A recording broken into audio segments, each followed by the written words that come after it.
Welcome to the source of knowledge and wisdom, the Gentleman News.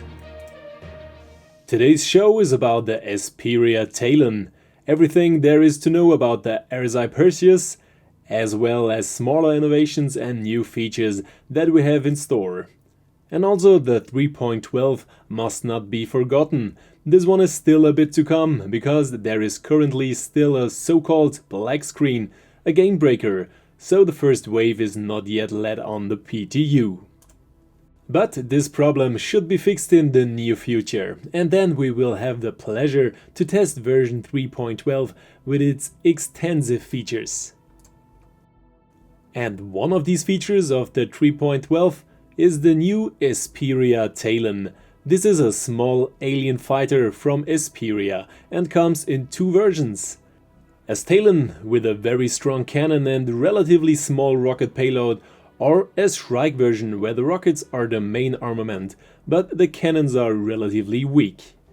The design of the Talon is reminiscent of the Prowler, so it is also predatory, and if Esperia continues like this, we will soon have a whole bird family. And while we are on the subject of birds, the wings of the Talon, the rear upper wings that looks feathery, do not only have a visual effect. Depending on the flight mode, the landing mode, VTOL or flight, they put themselves in a different position and therefore look different in silhouette. A really interesting matter. And the cockpit animation of the Talon is also quite impressive and belongs to the most chic current ones in the verse. However, since the whole thing is not a glass cockpit, we have no windows but displays. These have the disadvantage that we cannot look outside in case of an EMP or complete system failure. And also the ejection feature of the Talon is something completely new. We are shut down with the area of the cockpit facing forward and have an escape capsule with us here, so to speak. However, the current situation is that these escape capsules disappear after a short time and we are then in space, but the design is not final yet. And as if wasn't enough with cool features for such a small ship, also the new shaders, the color scheme of the Talon is completely new and shimmers in a different shade depending on the light conditions. I'm looking forward to the Talon, which will soon come into play with the 3.12. And of course you will find a dedicated ship guide to the Talon here in the channel. But let's move to another ship, another new ship, the RSI Perseus. However, this is still completely in the concept phase and hasn't reached the white box phase yet, so we'll have to wait here for the Perseus for a long time. But there were some new features and informations directly from CIG.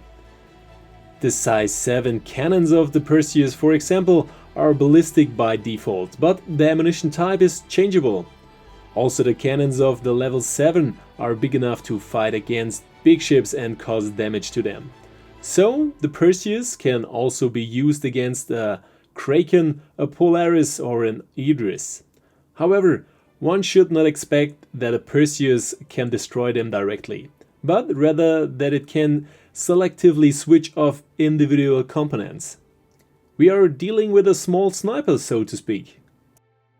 The strength and the armoring of the Perseus is quite respectable for a ship in this size category, and the area of the docking colors? The area of the docking ramp, which was marked red on the concept pictures, there were still several boxes where a function was assumed. Since the Perseus, as we know, it comes as a civilian version and does not correspond to a military standard, there is also the explanation that the possibility for a rover or cargo was created because of this. There is no med bay or medical equipment as well as no armory. That means we have no special military version here. This also concerns the components that are supposedly not in the top version of the military components. And also the civilian version is a ramp just for the rover, but there are also several elevators leading into the ship. The technical data, including the current speed of 92 meters per second, is only a guide so far and will probably be adjusted in the concept phase. As far as armament is concerned, it is already fixed that the pilot only has access to the torpedoes. Otherwise, you need a crew van for each turret. The situation is different with the point defense turrets, the Gatling turrets at the top and the rear. These are basically equipped with servo blades, but can also be operated remotely by a crew. And because of the wedge-shaped optic and also a picture with a destroyed hammerhead, it was implied that the Perseus has the capability to ram other ships deadly, but that was not due to marketing and there is no ramming function for the Perseus. Finally, the question was answered: who could be the opponent of such a strong Perseus? And here it was clearly stated that there are several small or medium fighters. Because of the big cannons and the torpedo armament, the Perseus has relatively little chance against many small targets. Here again, a hammerhead would be the perfect combination. However, in the concept phase, some things can still change and we will have to wait for the RSI Perseus for some time in any case. However, this was not all news yet.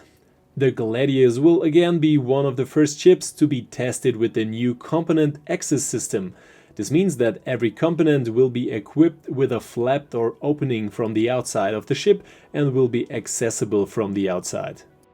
Furthermore, the Redeemer is in a white box phase and will be modular like the Vanguard series. So we can assume that there will be several variants of this iconic and long-awaited community ship. And also for ground combat there will be some innovations. New weapons. On the one hand, a new light machine gun, which should have a relatively low recoil, so it will be relatively honoring over longer fire situations. And in addition there is a new sniper rifle, which has also a relatively small caliber and will be better in handling. And the third innovation is a crossbow. This old-fashioned looking device looks very modern, but obviously shoots arrows. There was no further information about this so far, but the whole thing looks very interesting and I'm curious what we can do with the crossbow in the game. But also, in the area of the core mechanics there were some innovations.